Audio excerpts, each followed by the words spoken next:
আসসালামু আলাইকুম ওয়া রাহমাতুল্লাহি ওয়া বারাকাতুহু। ইন্নাল হামদালিল্লাহ ওয়াসসালাতু ওয়াসসালামু আলা রাসূলিল্লাহ বা'দ। সম্মানিত দর্শক শ্রোতা, কাছে দূরে, দেশে কিংবা প্রবাসে যে যেখান থেকে আমাদের দেখছেন শুনছেন, সবাইকে জানাই আন্তরিক শুভেচ্ছা ও অভিনন্দন। প্রিয় দর্শক শ্রোতা, আপনারা জানেন এই অনুষ্ঠানে প্রতিদিন কোরআন সুন্নাহর আলোকে আলোকিত জীবন গড়ার নির্দেশনা দেওয়া হয়। নির্দেশনা দেন দেশের প্রাজ্ঞ অভিজ্ঞ ইসলামিক স্কলাররা।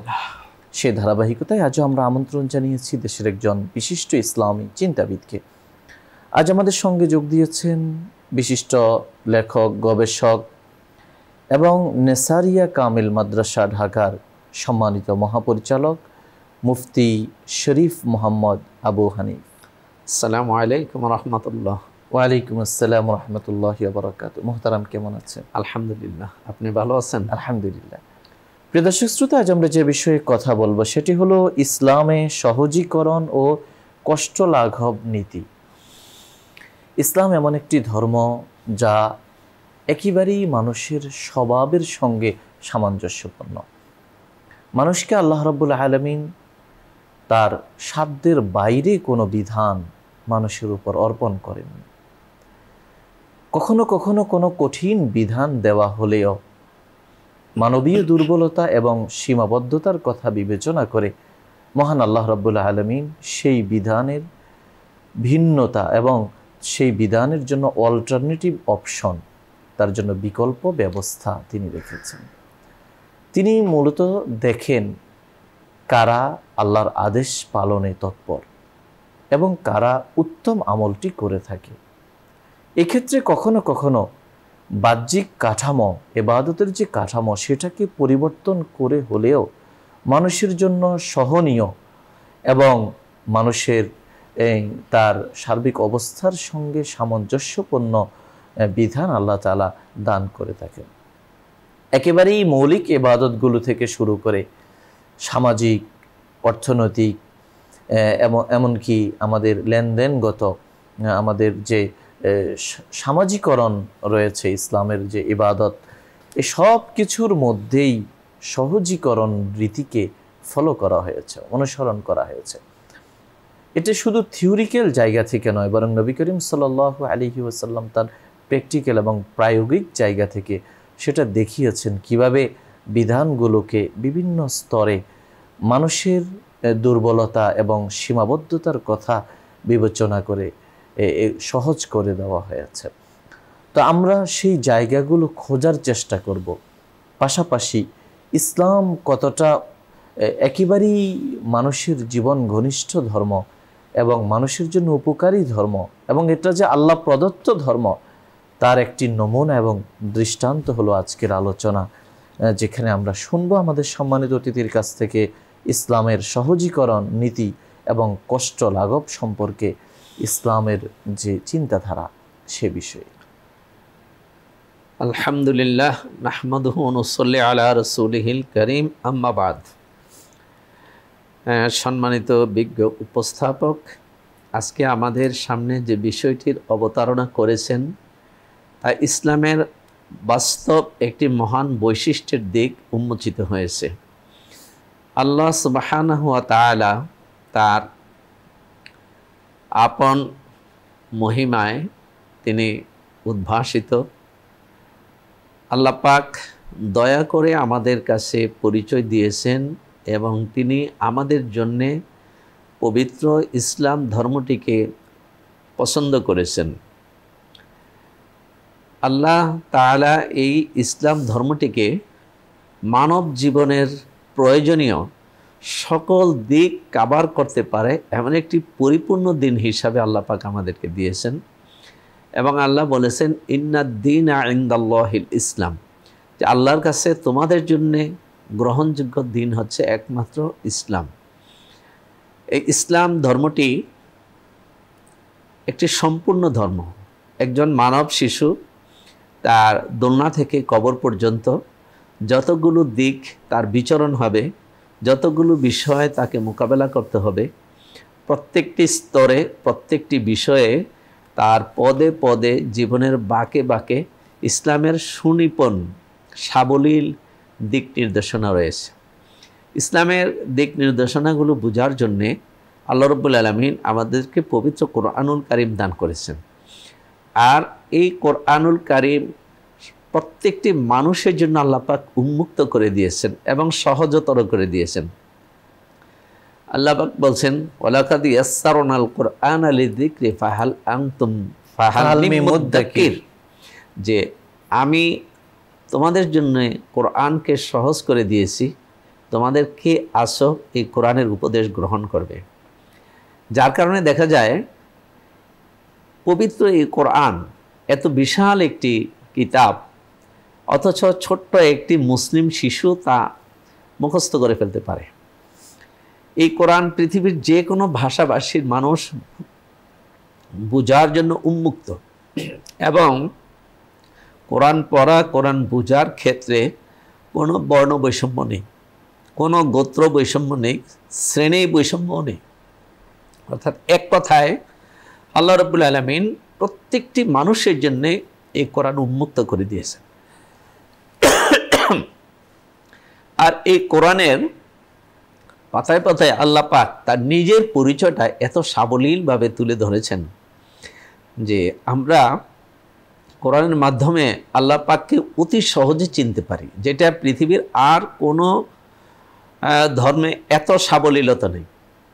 আল্লাহ বলছেন, যালিকুমুল্লাহু রাব্বুকুম ফা'বুদুহু, তিনি হচ্ছেন তোমাদের রব, তোমরা তারই গোলামি করো। তো ইসলামে একমাত্র আল্লাহকে খুশি করলেই সফলতা ইহকালও পাওয়া যায়, পরকালও পাওয়া যায়। অন্যান্য ধর্মে দেখা যায় যে মহান পবিত্র সত্তাকে কত সত্তায় বিভাজিত করে কতজনের পিছনে দৌড়াতে হয়, এক এক মৌসুমে এক এক দেবতাকে খুশি করার জন্য এক একভাবে চেষ্টা করতে হয়। কিন্তু ইসলাম একেবারেই সাবলীল এক্ষেত্রে, যে আল্লাহ রাব্বুল আলামিনের পরিচয় একেবারেই স্পষ্ট।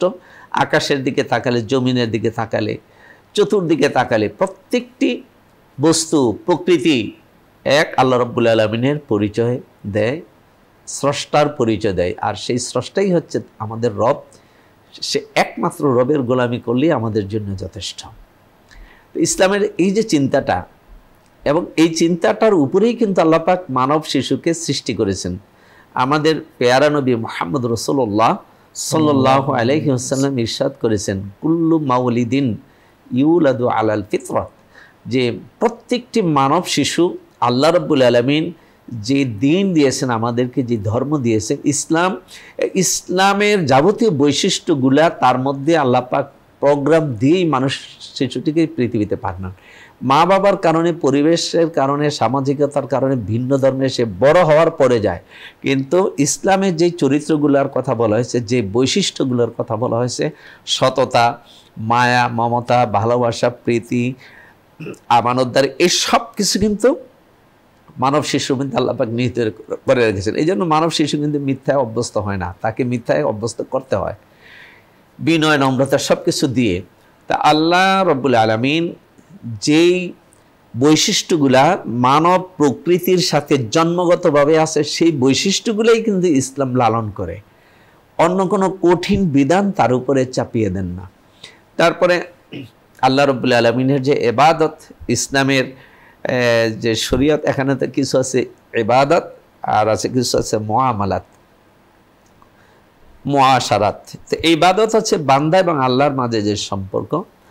ইসলামের যে ইবাদতগুলো আমাদের উপরে আল্লাহ পাক দিয়েছেন, সেই ইবাদতগুলোর দিকেও যদি আমরা তাকাই, তাহলে দেখি আল্লাহ পাক এক্ষেত্রে অনেক সহজতর বিষয়টিকে আমাদেরকে বেছে দিয়েছেন। কঠিনকে পাশ কাটিয়ে সহজতর বিষয়টাকে আমাদের জন্য আল্লাহ পাক নির্বাচিত করে দিয়েছেন। আর আল্লাহ পাক কোরআনে বলছেন, ইন্নাল্লাহা ইউরিদু বিকুমুল ইসরা ওয়ালা ইউরিদু বিকুমুল উসরা, আল্লাহ তোমাদের জন্য সহজতর বিধানটি চান, কঠিন কোনো কিছু চান না। আল্লাহ রাসূল সাল্লাল্লাহু আলাইহি ওয়াসাল্লামও বলছেন, খায়রুদ্দীনিকুম আইসারুহু, খায়রুদ্দীনিকুম আইসারুহু, খায়রুদ্দীনিকুম আইসারুহু। রাসূল সাল্লাল্লাহু আলাইহি ওয়াসাল্লাম তিনবার বলছেন যে তোমাদের দিন সবচেয়ে উত্তম ওইটাই যেটা একেবারে সহজতর। সহজতর বিধানটাই তোমাদের দিনের ক্ষেত্রে পালনীয় এবং অনুসরণীয়। যেমন আমরা যদি দেখি যে আল্লাহ পাক আমাদেরকে যে ফরজ ইবাদতগুলা, বিশেষ করে সালাত, পবিত্র কাবায় তাওয়াফ, এই ইবাদতগুলোর জন্য আমাদেরকে তহারাত ফরজ করে দিয়েছেন, পবিত্রতা অর্জন। এই পবিত্রতা অর্জনের ক্ষেত্রে আমরা দৈনিক 5 ওয়াক্ত সালাত আদায় করি। এই 5 ওয়াক্ত সালাতের আগেই আমাদেরকে উজু করতে হয়। আল্লাহ বলছেন, ওয়াইদা কুমতুম ইলা সলাতে ফাগসিলু উজুহাকুম ওয়া আইদিয়াকুম ইলাল মারাফিক ওয়া আমসাহু বিরুউসিকুম ওয়া আরজুলাকুম ইলাল কাবাইন। 4টি অঙ্গ ধৌত করার কথা মাত্র আল্লাহ পাক বলেছেন। এখানে কোনো শর্ত দেন নাই, কিছুই দেন নাই। মৌলিকভাবে 4টি অঙ্গ ধৌত করলেই আমরা নামাজ পড়ার মতো যোগ্যতা অর্জন করি, পবিত্রতা অর্জন করি। এখানে 5 ওয়াক্ত সালাতে 5 বার এই উজু করার বিধানটা, অর্থাৎ পবিত্রতা অর্জনের বিধানটি। এই পবিত্রতা অর্জনের মধ্যে মিনিমাম আমাদের গোটা দেহের মিনিমাম অংশগুলো কিন্তু আমরা এখানে ধৌত করি। এই মিনিমাম অংশের ক্ষেত্রে আল্লাহ পাক কিন্তু শর্ত দেন নাই যে শীতল পানি দিয়ে করতে হবে বা গরম পানি দিয়ে করতে হবে। শীতের দিনে গরম পানি দিয়ে উজু করা যাবে, গরমের দিনে শীতল পানি দিয়ে উজু করা যাবে। এখানে কিন্তু আল্লাহ পাক কোনো বাধ্যবাধকতা দেন নাই। তাই না দিয়ে আল্লাহ পাক মিনিমাম অঙ্গ ধৌত করার কথা বলেছেন। দেখেন, 5 ওয়াক্ত সালাতের আগে যদি আল্লাহ পাক বলতেন যে না তোমরা গোসল করে নামাজ পড়তে হবে, তাহলে কিন্তু আমাদের জন্য অনেক কঠিন হয়ে যেত। তো সেখানে গোসলের বিধান আছে, যেমন অপবিত্রতা, যেটা জুনুব অবস্থা থেকে গোসল করে পবিত্রতা হয়, কিন্তু সেটার পরিমাণ খুব কম, সংখ্যা খুব কম, মাসে প্রতিদিন সেটা প্রয়োজন হয় না। তাহলে আল্লাহ পবিত্রতা অর্জনের মূল উপাদান হলো গোসল, কিন্তু যেহেতু দৈনিক 5 ওয়াক্ত করতে হবে আল্লাহ পাক সেই জন্য সহজতর সেটা সংক্ষিপ্ত রূপ দিলেন অজু। আবার এই অজুর ক্ষেত্রে আল্লাহ পাক আরও অপশন রেখেছেন, যে অপশনটা হলো যে ওয়াইন কুনতুম আলা মারিদ ওয়াইন কুনতুম আলা মারদা আও আলা সাফারিন আও জা আহাদুকুম মিনাল গায়ত আও লামাসতুমুন নিসা ফালাম তাজিদু মাআন ফাতায়াম্মামু সাইদান তাইয়িবান। যে এখানে অজুর ক্ষেত্রগুলোতে আল্লাহ পাক বলছেন যদি তুমি পানি না পাও অথবা পানি ব্যবহার করার ক্ষেত্রে যদি কোনো অক্ষমতা থাকে, অসুস্থতা থাকে, তাহলে সেখানে আল্লাহ পাক আরও সহজতর বিধান দিলেন কি অজুর চেয়ে, যে তোমরা পবিত্র মাটি দিয়ে তায়াম্মুম করে নাও। এবং তায়াম্মুমের ক্ষেত্রে কিন্তু সহজ হলে কি শুধু মুখমণ্ডল আর হাত দুইটা মাসে করলেই তায়াম্মুম হয়ে যায় এবং নামাজ আদায় করার মতো, কাবাগর তওয়াফ করার মতো পরিস্থিতি আমরা অর্জন করতে পারি। তাহলে দেখা যায় অজুর চেয়েও আরও সহজতর বিধানও আল্লাহ পাক কী করছেন, দিয়েছেন ক্ষেত্র বিশেষ। এই হলো পবিত্রতার দিক থেকে আমরা বিষয়টি। তারপরে সালাত যে 5 ওয়াক্ত আল্লাহ রাব্বুল আলামিন আমাদের উপর ফরজ করেছেন, সেটাও কিন্তু একেবারে সহজতর বিধান আল্লাহ দিয়েছেন, যে আল্লাহ রাব্বুল আলামিনের সাথে যেন আমরা অন্তত মিনিমাম একটা সম্পর্ক সময় দিয়ে যেন আল্লাহর সাথে সম্পর্কটা রক্ষা করি। আল্লাহ পাক 5 ওয়াক্ত সালাত দিয়েছেন এবং সেই সালাত কিন্তু খুব দীর্ঘ নয়, অল্প সময় ফজরের ওয়াক্তে মাত্র 2 রাকাত ফরজ করেছেন, জোহরে 4 রাকাত, আসরে 4 রাকাত, আবার মাগরিবে আরও 1 রাকাত কমিয়ে দিয়েছেন, এশার সময় সুযোগ আছে 4 রাকাত। কিন্তু এই 4 রাকাত যে ফরজ সালাত, এর মধ্যে কিন্তু প্রথম 2 রাকাতে আমরা সূরা ফাতিহার সাথে সূরা মিলিয়ে পড়তে, কিন্তু দ্বিতীয় 2 রাকাত আবার হালকা করে দিয়েছেন। আবার এই যে 5 ওয়াক্ত সালাত, এই 5 ওয়াক্ত সালাতে কিন্তু আমাদের সময় সর্বোচ্চ কত, 1 থেকে 1.5 ঘন্টা লাগে, 24 ঘন্টার মধ্যে। আল্লাহ রাব্বুল আলামিন সালাত কিন্তু ফরজের সূচনা ছিল 50 ওয়াক্তের কথা দিয়ে। রাসূল পাক সাল্লাল্লাহু আলাইহি ওয়াসাল্লাম আবেদন করার প্রেক্ষিতে আল্লাহ পাক কী করলেন, 50 ওয়াক্ত সালাতকে কমিয়ে কমিয়ে একেবারে 5 ওয়াক্ত সালাত দিলেন। আবার আল্লাহ তাও বলে দিলেন কি, যে 5 ওয়াক্ত সালাত আদায়ের মাধ্যমেই আমরা 50 ওয়াক্ত সালাত আদায়ের সওয়াব পেয়ে যাব। আলহামদুলিল্লাহ। তো এই যে আল্লাহ রাব্বুল আলামিনের ইহসান, সহজতর বিধানটা আল্লাহ পাক চেয়েছেন। আবার এই সালাতের মধ্যে যদি আমরা সফরে থাকি, তাহলে আল্লাহ রাব্বুল আলামিন আরও 2 রাকাত কমিয়ে দিয়েছেন। সেখানে সফর অবস্থায়, চলমান অবস্থায় থাকলে সেখানে সুন্নত পড়া লাগবে না, এটাও রাসূলুল্লাহ সাল্লাল্লাহু আলাইহি ওয়াসাল্লাম বিধান দিয়েছেন। তারপরে আমাদের মা বোনদের দিকে যদি আমরা তাকাই, তাদের প্রতি মাসে বিশেষ একটি দুর্বলতার একটি অধ্যায় থাকে, তাদের দেহ মন সব দিক থেকে অবসন্ন থাকে। আল্লাহ রাব্বুল আলামিন ওই সময়টিতে নামাজ মওকুফ করে দিয়েছেন, রুখসাত দিয়েছেন, পরবর্তীকালে যখন সুস্থ হবেন তখন আদায় করবেন। এই যে সালাতের বিধান, এবং এখানে এই সালাত আদায় করতে গিয়ে যেন কষ্ট না হয়। কেউ যদি দাঁড়িয়ে উঠানামা করে সালাত আদায় করতে কষ্ট হয়, আল্লাহ রাব্বুল আলামিন তাকে বসে সালাত আদায় করার সুযোগ দিয়েছেন। আল আল ইতাআতু বিকদরিল ইসতিতাআত, যে সামর্থ্য অনুযায়ী যেন বান্দা আল্লাহর ইবাদত বন্দেগী করে। বসা অবস্থায় যদি না পারে তাহলে তাকে শুয়ে অবস্থায় নামাজের সুযোগ আল্লাহ রাব্বুল আলামিন দিয়েছেন। তারপরে বিভিন্ন সফর অবস্থায় কসরের সুযোগ দিয়েছেন, যুদ্ধরত অবস্থায় আবার বিশেষ পদ্ধতিতে নামাজ, যাতে করে মুসলিম সৈন্যবাহিনীর জান মালের ক্ষতির আশঙ্কা না থাকে, সেখানে বিশেষভাবে নামাজের ব্যবস্থা করে দিয়েছেন। তারপরে সলাতে আমাদেরকে খুব দীর্ঘক্ষণ কেরাত পড়তে হবে এমনটাও না। যেমন হযরত মুয়াজ ইবনু জাবাল রাদিয়াল্লাহু তাআলা আনহুকে রাসূলুল্লাহ সাল্লাল্লাহু আলাইহি ওয়াসাল্লাম একটি মসজিদে নামাজ পড়ানোর দায়িত্ব দিয়েছিলেন। হযরত মুয়াজ ইবনু জাবাল রাদিয়াল্লাহু তাআলা আনহু কী করলেন, যে সলাতে অনেক দীর্ঘ কেরাত তেলাওয়াত, সূরা বাকারা, সূরা আলে ইমরান তেলাওয়াত করছেন। একজন ব্যক্তি বেদুইন আসছিলেন, ওনার এই দীর্ঘ কেরাতের নামাজ পড়ার কারণে ওনার দুইটা উটি হারিয়ে গিয়েছিল। তখন তিনি রাসূল পাক সাল্লাল্লাহু আলাইহি ওয়াসাল্লামের কাছে এসে জানালেন। তখন রাসূলুল্লাহ সাল্লাল্লাহু আলাইহি ওয়াসাল্লাম বিষয়টি কিন্তু খুব অপছন্দ করেছেন। ইয়া মুআজুন আনতা ফাত্তানুন আও ফাতিনুন, রাসূলুল্লাহ সাল্লাল্লাহু আলাইহি ওয়াসাল্লাম তিনবার বলছেন, হে মুআজ, তুমি কি ফিতনা সৃষ্টি করবে? তুমি কি ফিতনা সৃষ্টি করবে? তুমি ফিতনা সৃষ্টি করবে। হাল্লা তাকরাউ হালা তাকা হাদিসুল গাশিয়া ওয়াশ-শামসি ওয়া দুহাহা, এইভাবে ছোট ছোট তুমি সূরাগুলি তেলাওয়াত করলে না কেন? তার মানে হচ্ছে নামাজের মধ্যেও যেন কোনো মুসল্লির কষ্ট না হয়। ওমা জাআলা আলাইকুম ফিদ্দীন মিন হারাজ, আল্লাহ বলছেন, আল্লাহ তোমাদের দ্বীনের মধ্যে কোনো কঠিন বিধান রাখেন নাই। রাসূল পাক সাল্লাল্লাহু আলাইহি ওয়াসাল্লাম একদিন সালাত আদায় করতেছেন, পিছন থেকে একজন শিশুর কান্নার আওয়াজ শুনলেন। আল্লাহ রাসূল সালাতকে খুব শর্টকাট করে দিলেন এবং রাসূল বললেন, আমি আজকের সালাতকে সংক্ষিপ্ত করলাম, কারণ শিশুর কান্নার আওয়াজ আমার কানে এসেছে। যদি আমি আশঙ্কা করছি নামাজ দীর্ঘায়িত করলে শিশুর মায়ের জন্য খুব কষ্ট হবে। তা আল্লাহ রাসূল সাল্লাল্লাহু আলাইহি ওয়াসাল্লাম এটাও শিখিয়ে দিয়ে গেছেন যে আমাদের সালাতটা এখানে সহজতরভাবে আমরা যেভাবে আদায় করতে পারি। তারপর ইসলামের আরেকটি বিধান যদি আমরা তাকাই যাকাতের দিকে, যাকাতে যদিও আমাদের অনেকের উদাসীনতা কাজ করে বা অনেকের দেখা যায় লক্ষ লক্ষ টাকা যাকাত এসে যায়, কিন্তু মূলধনের দিকে যদি আমরা তাকাই তাহলে সেই পরিমাণে যাকাতের পরিমাণটাতে একেবারেই কম। এবং আল্লাহ রাব্বুল আলামিন কিন্তু দেখেন যাকাতের বিধান কিন্তু সকল প্রকার সম্পদের উপরে দেন নেই, যেটা বর্ধনশীল মাল, নগদ অর্থ, ব্যবসায়ের পণ্য, কৃষিজাত পণ্য, তারপরে পশু, এগুলোর উপরে কিন্তু সকল পণ্যের উপরে আল্লাহ রাব্বুল আলামিন যাকাত ফরজ করেন নাই। এটা একটা ব্যাপার।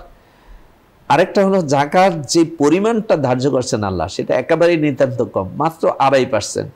তাও কিন্তু কি মালে নেসাব পর্যন্ত পৌঁছলে সব ব্যক্তির উপরে আল্লাহ পাক যাকাত ফরজ করেন নাই। আর্থিক বিধানটা সব মুসলমানের উপর ফরজ করেন নাই। যার একটা নির্দিষ্ট পরিমাণ সম্পদের মালিকানা আসবে, তাও 1 বছর পূর্ণ হলে, তারপরে বছরে মাত্র একবার, এই যে বিধানটা, এটাও কিন্তু আল্লাহ রাব্বুল আলামিন আমাদের উপরে প্রচলিত বিভিন্ন দেশে যে কর আছে, খাজনা আছে, এর চেয়েও কিন্তু যাকাতের বিধানটা আরো অনেক পরিমাণটা কম, পরিমাণটা একেবারেই কম। তো এদিক থেকে এবং এখানে কিন্তু যাকাত দাতার তিনি যা দান করলেন তার চেয়ে প্রাপ্তির ব্যাপারটা কিন্তু আল্লাহ পাক নিশ্চয়তা দিয়েছেন, যে যাকাত অর্থই হচ্ছে কি সম্পদ বৃদ্ধি পাবে। যিনি যাকাত দান করবেন পরবর্তীতে তার সম্পদ বৃদ্ধির আল্লাহ রাব্বুল আলামিন নিশ্চয়তা দিয়েছেন, এবং তার অবশিষ্ট সম্পদ পবিত্রতার নিশ্চয়তা দিয়েছেন, এবং যাকাতের দান করার মাধ্যমে তার বিশাল সওয়াব, একটি ফরজ ইবাদত এবং পরকালীন সফলতার নিশ্চয়তা আল্লাহ রাব্বুল আলামিন দিয়েছেন। তাইলে তার দাতার দান করার চেয়ে তার প্রাপ্তিটা কিন্তু আরো অনেক বেশি আল্লাহ পাক নিশ্চিত করে দিয়েছেন। আমরা যদি ইসলামের বিধান সৌমের দিকে তাকাই, এক্ষেত্রেও কিন্তু দেখেন আল্লাহ রাব্বুল আলামিন অন্য অন্য উম্মতের চেয়ে, আল্লাহ তো সব উম্মতের উপরেই সওম ফরজ করছেন, কুতিবা আলাইকুমুস সিয়াম কামা কুতিবা আলাল্লাযিনা মিন ক্বাবলিকুম, যে তোমাদের উপর রোজা ফরজ করা হয়েছে যেমনটা তোমাদের পূর্ববর্তী উম্মতদের উপরেও ফরজ করা হয়েছিল। তাই দেখেন এই পূর্ববর্তী উম্মত অন্যান্য উম্মতের উপর রোজার বিধানটা যত জটিল ছিল, ডিউরেশনটা অনেক লম্বা ছিল। কানা সৌমুহুম মিনাল লাইলি ইলাল লাইল, যে তাদের রোজাটা ছিল একটা রাত্র থেকে আরেকটা রাত্র, অর্থাৎ তারা সূর্য অস্ত যাওয়ার পরে অন্ধকার হলে খাবার দাবার করতো, একবারই খাইতো, সারা রাত আর খাওয়ার সুযোগ ছিল না, সারাদিন পরে আবার সেই অন্ধকার আসলে খাওয়ার, অর্থাৎ 24 ঘন্টায় একবার খাওয়ার সুযোগ ছিল। অথচ আমাদের রমজান মোবারকে রাসূল পাক সাল্লাল্লাহু আলাইহি ওয়াসাল্লাম যে সৌমের বিধান দিলেন, এখানে সাহারির বিধান রেখেছেন। সাহারির খাওয়াটা শুধু খাওয়াই না, বরং আল্লাহ রসুল বলছেন ফিস সাহুরে বারাকাতুন, সাহারির মধ্যে বরকত রয়েছে, এবং এটা রাসূল পাক সাল্লাল্লাহু আলাইহি ওয়াসাল্লামের একটি মহান সুন্নাত। তো আল্লাহ রাব্বুল আলামিন কি বলেন, কুলু ওয়াশরাবু হাত্তা ইয়াতাবায়্যানা লাকুমুল খাইতুল আবিয়াদু মিনাল খাইতুল আসওয়াদ মিনাল ফাজরে সুম্মা আতিম্মুস সিয়ামা ইলাল লাইল। আল্লাহ আমাদেরকে সুযোগ দিলেন কি, একেবারে শবে সাদেক উদিত হওয়ার আগ পর্যন্ত আমাদের খাবারের সুযোগ দিয়েছেন, এবং সূর্য অস্ত যাওয়ার সাথে সাথে আমাদেরকে ইফতারের সুযোগ দিয়েছেন, তারপরে আবার রাতে খাবার সুযোগ দিয়েছেন, সারা রাত খাবারের সুযোগ আল্লাহ পাক আমাদেরকে দিয়েছেন। তাহলে সৌমের যে বিধানটা, এটা অন্য সকল উম্মতের সৌমের তুলনায় আমাদের ইসলামের সৌমের বিধানটা অতি সহজ। এবং আল্লাহ পাক আরও কি বলেছেন, ফামান কানা মিনকুম মারিদান আও আলা সাফারিন ফাইদ্দাতুম মিন আইয়ামিন উখার, যে তারপরেও অবকাশ আছে, এই রমজান মোবারকে যদি কেউ অসুস্থ হয়ে পড়ে বা সে যদি সফরে যায়, আল্লাহ পাক বলছেন কি, তাহলে তুমি যেই কতদিন অসুস্থ থাকলে বা যেই কতদিন সফরে থাকলে, এই কতদিন তুমি সিয়াম পালন না করে পরবর্তীকালে সুবিধার সময় তোমার সিয়াম পালন করার সুযোগ আল্লাহ পাক দিয়েছেন। এরপর আল্লাহ বলছেন ইন্নাল্লাহা ইউরিদু বিকুমুল ইসরা, আল্লাহ তোমাদের জন্য সহজতর বিধানটি চান। এখানে আল্লাহ পাক এই কথাটা বলে দিয়েছেন। আমাদের মা বোনদের বিশেষ অধ্যায় যখন শুরু হয়, তখনও সোমকে কিন্তু আল্লাহ পাক মৌকুফ করে দিয়েছেন, স্টপ করে দিয়েছেন, যে এই সময় দুর্বলতার সময় তোমাদের রোজা পালন করতে হবে না, পরবর্তীকালে পালন করে নিবে। তো এই যে আপনার সোমের বিধান কত সহজতর। তারপর আল্লাহ পাক হজ আল্লাহ রাব্বুল আলামিন দেখেন, নামাজ প্রতিদিনই 5 ওয়াক্ত আছে, যাকাত বছরে একবার, সোম বছরে একবার। হজের ইবাদতটা একটু কঠিন, অর্থাৎ অর্থের ব্যাপার আছে এবং শারীরিক কায়িক পরিশ্রমের বিষয়টাও আছে। এই জন্য কিন্তু আল্লাহ রাব্বুল আলামিন হজ ফরজ করলেন শুধুমাত্র জীবনে একবার, এবং সবার জন্য না। ওয়ালিল্লাহি আলান নাসি হিজ্জুল বাইতি মান ইসতাতা ইলাইহি সাবিলা, যে আল্লাহকে খুশি করার জন্য তোমাদের মধ্যে যারা সম্ভব, এখানে আল্লাহ পাক সবাইকে কিন্তু ম্যান্ডেটের আওতায় আনেন নাই, যাদের পক্ষে কাবাগর পর্যন্ত যাওয়া সম্ভব সেজন্য হজ করে। এখন এই হজের আয়াত যখন নাজিল হলো, রাসূলুল্লাহ সাল্লাল্লাহু আলাইহি ওয়াসাল্লাম বললেন কাদ ফুরিদা আলাইকুমুল হজ্জু ফাহুজ্জু, যে তোমাদের উপর হজ ফরজ করা হয়েছে, তোমরা হজ করো। তখন হযরত আকরা ইবনে হাবিস রাদিয়াল্লাহু তাআলা আনহু, একজন বেদুইন সাহাবী, তিনি উঠে দাঁড়ালেন, ইয়া রাসূলুল্লাহ আফিকুল্লি আমিন, ইয়া রাসূলুল্লাহ এই হজ কি আমরা প্রত্যেক বছর করতে হবে? রাসূল সাল্লাল্লাহু আলাইহি ওয়াসাল্লাম চুপ ছিলেন, 3 বার এই প্রশ্ন করছেন। রাসূলুল্লাহ সাল্লাল্লাহু আলাইহি ওয়াসাল্লাম বলে যে না, দাওনি, তোমরা আমার বিষয়টা আমাকে ছেড়ে দাও, আমি যখন তোমাদেরকে কোনো কাজের আদেশ করি, যা আমার তো বিশ্বাগিন ফাতু বিহা, যে আমি যখন তোমাদেরকে কোনো কাজের আদেশ করি তোমরা এটা করো, ওই যা না হাইতুক মানসাগিন দাউহু, যখন নিষেধ করি এটা ছেড়ে দাও, কিন্তু তোমরা আমাকে এমন প্রশ্ন করিও না যে আমি প্রশ্ন করলে তোমাদের জন্য বিধানটা কঠিনতর হয়ে যাবে। এই যে রাসূল পাক সাল্লাল্লাহু আলাইহি ওয়াসাল্লামের যে দৃষ্টিভঙ্গিটা, রাসূল পাক সাল্লাল্লাহু আলাইহি ওয়াসাল্লামের মনস্তাত্ত্বিক দৃষ্টিভঙ্গিটি ছিল যে উম্মতের জন্য কত সহজতর করা যায়, বিধান যেন পালনে কোনোভাবেই কঠিন না হয়। আমাদের সমাজে আজকে আমরা অত্যন্ত দুঃখজনক বিষয়, আমাদের সমাজে অনেকে বলে কি যে ইসলাম মতো চলা সম্ভব না, সব জায়গায় ইসলাম মানা সম্ভব না। আসলে এটা না, ইসলাম আমাদেরকে অত্যন্ত হিতকর কল্যাণকর বিধানটাই ইসলাম দিয়েছে, এবং যে ইসলাম যে বিধানটা দিয়েছে সেটা আমরা যদি মানসিকভাবে প্রস্তুতি নেই, সেই বিধানটাই কিন্তু অতীব সহজ, অনেক সহজ। ইসলাম দেখেন আমাদেরকে কিন্তু ইসলামের পোশাকের ব্যাপারে খুব কঠিন বিধান দেন নাই। যেই দেশে যেই পোশাক, যদি ইসলাম এমন বলতো যে এই কাপড়টাই পরা যাবে, তাইলে রাশিয়ার লোকদের পোশাক আর আমাদের দেশের পোশাক, মরুভূমি দেশের পোশাক যদি একই রকম হইতো তাহলে মানুষের জন্য এটা অনেক কষ্ট হয়ে যেত। আল্লাহ রাব্বুল আলামিন মিনিমাম অঙ্গ প্রত্যঙ্গগুলোকে কি করছেন, ঢেকে রাখার কথা বলেছেন, এবং এখানে পোশাকের সৌন্দর্য হিসেবে আল্লাহ পাক অনুমতি দিয়েছেন। খাবারের ব্যাপারে, খাবার আল্লাহ রাব্বুল আলামিন হালাল খাবার খেতে বলছেন, কিন্তু হালাল খাবারের মেনু কিন্তু অনেক বিশাল। যেই দেশে যেটা প্রয়োজন, মানুষের স্বাস্থ্যের জন্য যেটা প্রয়োজন, যেটা স্বাস্থ্যের জন্য ক্ষতিকর এটাকে হারাম করেছেন, কিন্তু স্বাস্থ্যের জন্য যেটা প্রয়োজন আল্লাহ পাক শুধুমাত্র সেটাকেই কি করছেন, হালাল করেছেন। তাহলে এই দেখেন, এখন যদি কেউ সমুদ্র পথে ভ্রমণ করে, এখন তো আধুনিক যুগের জাহাজ সিস্টেম হয়ে গেছে, কিন্তু সমুদ্র পথে ভ্রমণ করতে গিয়ে যদি খাবারের ঘাটতি থাকে তখন সে খাবার কোত্থেকে পাবে? এই জন্য রাসূলুল্লাহ সাল্লাল্লাহু আলাইহি সাল্লাম কিন্তু সমুদ্র সম্পর্কে বলছেন, মা উহু তহুরুন, সমুদ্রের পানি পবিত্র, ওয়া মাইতাতুহু হিল্লুন, সমুদ্রের মরা মাছ হইলেও কি সেটা হালাল।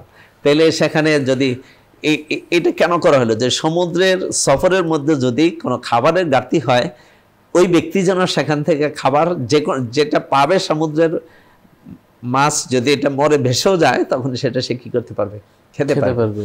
তাহলে ওখানে বিধানটাকে আল্লাহ পাক কি করে দিয়েছেন, সহজ করে দিয়েছেন। শুকরিয়া মোহতারাম। অর্থাৎ জীবনের সব ক্ষেত্রে ইসলাম এই বিধানের ক্ষেত্রে সহজীকরণ বা মানুষের কষ্ট লাঘবের নীতিটাকে খুব খেয়াল করেছে। এমনকি আমাদের যে আর্থিক লেনদেন সেটাও কিন্তু ইহসানের কথা বলছেন, কর্জে হাসানার কথা বলছেন, বেচা কিনার ক্ষেত্রে আমাদেরকে খেয়ার মানে সহজীকরণ, চিন্তা ভাবনার সুযোগ, যেগুলো আমরা আসলে না জানার কারণে মনে করি যে ইসলামটা জটিল, আসলে এমনটা না। শুকরিয়া। ইসলাম হলো সহজ একটি ধর্ম এবং মানুষের স্বভাবের সঙ্গে সামঞ্জস্যপূর্ণ। প্রিয় দর্শক শ্রোতা, আলোচনার এই পর্যায়ে আমরা সংক্ষিপ্ত মোনাজাতে অংশগ্রহণ করব। আপনারা চাইলে আমাদের সঙ্গে মোনাজাতে শামিল হতে পারেন। আলহামদুলিল্লাহি রাব্বিল আলামিন, والصلاة والسلام على أشرف الأنبياء والمرسلين وعلى آله وصحبه أجمعين. آمين. اللهم لك الحمد كما ينبغي لجلال وجهك وعظيم سلطانك. سبحان الله وبحمده عدد خلقه ورضا نفسه وزنة عرشه ومداد كلماته. يا الله يا الله يا رحمن يا رحيم يا حي يا قيوم برحمتك نستغيث يا ذا الجلال والإكرام يا مجيب السائلين ويا أكرم الأكرمين ويا أول الأولين ويا آخر الآخرين ويا ذا القوة المتين ويا رحيم المساكين.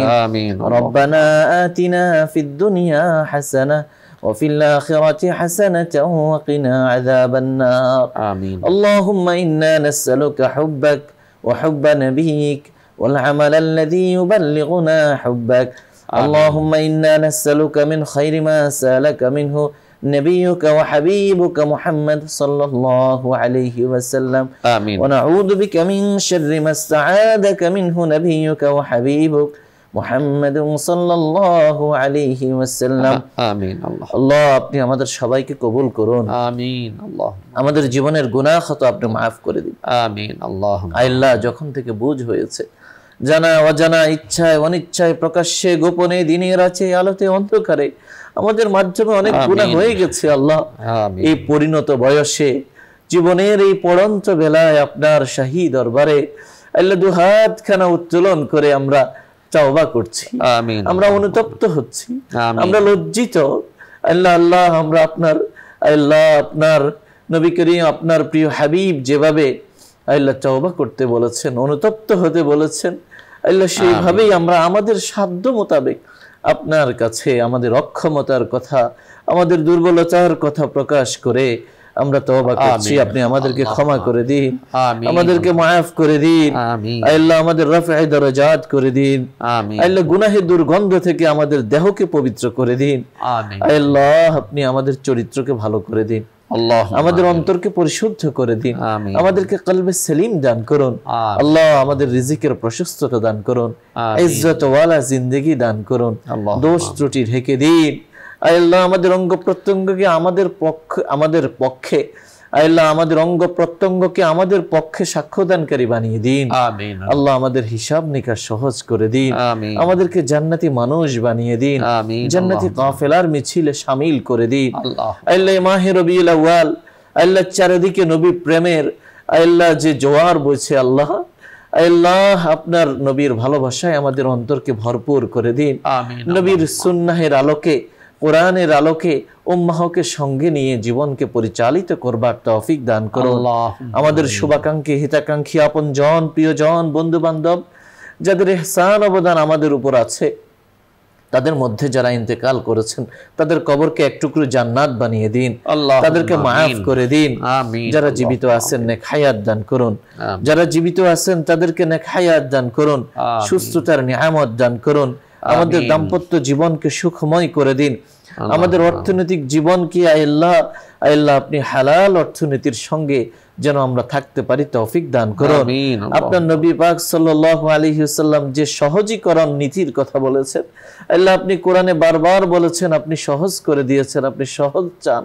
আল্লাহ আমাদের জীবনের সব ক্ষেত্রে আমাদের জন্য সহজ মুআমালা করুন। আমিন। সব ধরনের কঠিন বিপদ আপদ বালা মুসিবত থেকে হেফাজত করুন। আমিন। দুরারোগ্য ব্যাধি থেকে, মহামারী অতিমারী থেকে রক্ষা করুন। আমিন। এই অনুষ্ঠানের জন্য যাদের যত অবদান, আল্লাহ তাদের সবাইকে আপনার শান অনুযায়ী প্রতিদান দিয়ে দিন। আমিন। এই দেশের আলো বাতাসে আমাদের বেড়ে ওঠা এই জমিনকে আপনি ইসলামের জন্য কবুল করুন। আমিন। এই দেশের সব ধরনের সংকট আপনি সমাধান করে দিন। আমিন। আমাদের দোয়াগুলোকে কালিমায়ে তাওহীদের উসিলায় কবুল করে নিন। আমিন। সুবহান রাব্বিকা রাব্বিল ইজ্জাতি আম্মা ইয়াসিফুন, সালামুন আলাল মুরসালিন, আলহামদুলিল্লাহি রাব্বিল আলামিন। প্রিয় দর্শক শ্রোতা, এতক্ষণ ধরে অত্যন্ত ধৈর্য সহ আপনারা শুনছিলেন আপনাদের প্রিয় অনুষ্ঠান আলোকিত প্রতিদিন। পুরো সময় আমাদের সঙ্গে থাকার জন্য ধন্যবাদ। ওয়া মা আলাইনা ইল্লাল বালাগ। আসসালামু আলাইকুম ওয়া রাহমাতুল্লাহি ওয়া বারাকাতুহু।